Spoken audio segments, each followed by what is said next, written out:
The gunman moved swiftly up the staircase of the old abandoned building. He moved in a crouch, taking the steps 3 at a time. He had a duffel bag over one shoulder. His rubber-soled shoes were silent. He was a big man with powerful shoulders and arms. He moved with the sinewy ease of a large animal. He paused on the landing. He lifted his head as if he were sensing the air.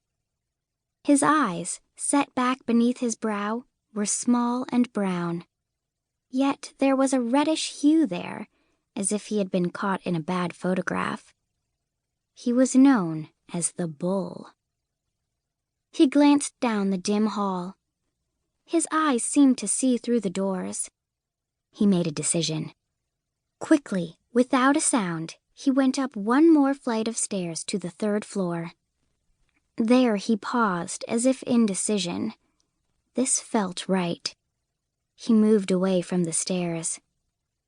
He tried one of the doors which led to a front office that would overlook the street.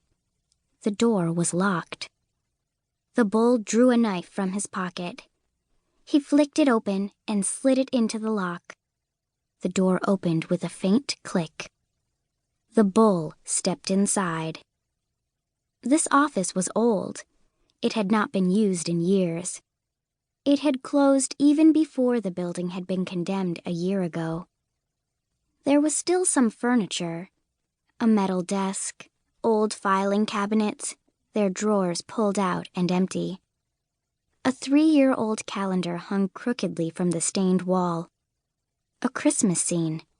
December. The gunman shoved the desk chair with his foot.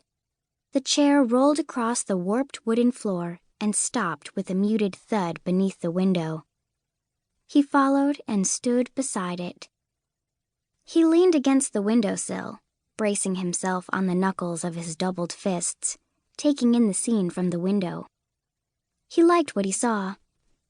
There was the house and the sidewalk in front of it. That was all he needed for a clear shot of his victim. Satisfied, he sat down and opened his duffel bag. He took out his M16 rifle. As he readied it, he began to go over his instructions in his mind. "How am I going to know the guy?" he had asked, holding the victim's picture under the light. He had been in a back booth of a restaurant. He was there because he was a hired killer. The 2 men opposite him were there because there was someone they wanted killed. The man pulled a newspaper picture from his pocket and shoved it across the table. "This is no good," the Bull said. "I can't even see the guy's face. The brim of the hat hides it. I could take out the wrong guy." He had shoved the picture back across the table in disgust. He drained his bottle of beer and signaled the waitress for another. "You gotta get me a better picture." "You don't need a better picture. The hat's enough. He never goes anywhere without it. You'll know him by the hat. You see that hat and..." The man made a gesture as if firing a gun.